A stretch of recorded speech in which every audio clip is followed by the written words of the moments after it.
Hello, I'm Chinggis42, and this is a presentation about proxy war, war by proxy.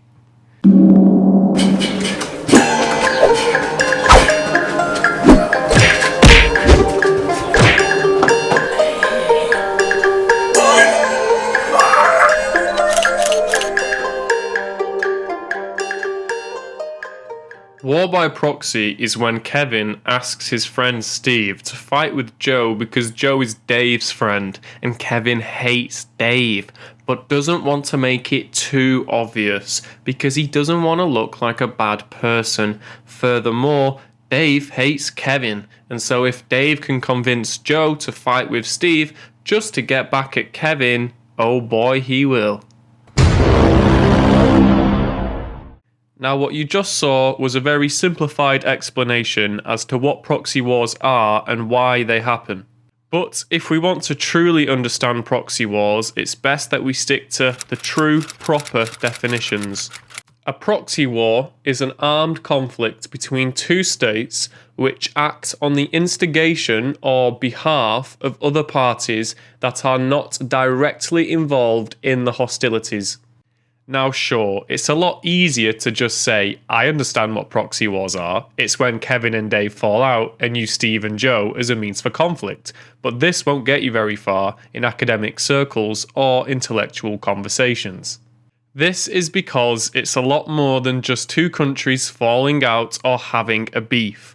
The reason the United States may participate in a proxy war with Russia isn't going to be the same reason two human individuals fall out or have a beef.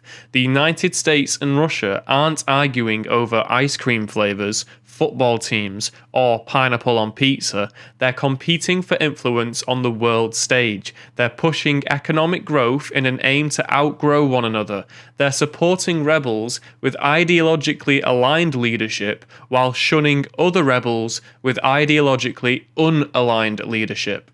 To help us better understand proxy war, let's take a look at one, the Syrian Civil War, the second most deadly conflict of the 21st century, with first place going to the Second Congo War, which to no surprise had its main participants being backed by numerous African nations, all hoping to install a regime favourable to their own. In Syria, right now, the Syrian government, led by President Assad, is at war with multiple rebel groups as well as being at war with ISIS. The rebel groups, which are not aligned with ISIS, have support and backing from countries such as the United States, the UK, France, Saudi Arabia, and Turkey. The Syrian government has support from Iran, Russia, and Iraq, all of which have increasingly close ties with China. Henceforth, the United States has everything to gain from a new Syrian government being installed, and Russia, Iran, and their ally China has everything to lose from another Middle Eastern ally being toppled by Western intervention. The official reason the United States supports rebel groups in Syria is likely based on claims of protecting and preserving the human rights of individuals across the globe. Thanks, America. This is strange, considering that the US has the same opponent in Syria as ISIS, and if they truly wanted to defeat ISIS, they would surely support a strong, stable government in Syria. This is proxy war, war by proxy. Now, apparently, according to most sources, proxy wars only happened during the Cold War, during which the USA and the Soviet Union competed across the globe for ideological influence. The West wanted the world to favour capitalist systems, and the East, led by Russia, favoured communist systems. Keep in mind that West and East are very broad strokes relating to the two main blocks of influence that seem to exist here on Earth. Through this lens of understanding of proxy war, it's a lot easier to see and understand how every communist and anti-communist uprising was in fact part of a proxy war. However, most scholars and online sources today seem to agree that proxy war was a thing of the past and point to the fact that the Cold War has apparently ended. I just don't see it. I still see rebel parties being backed by opposing governments for their own gain.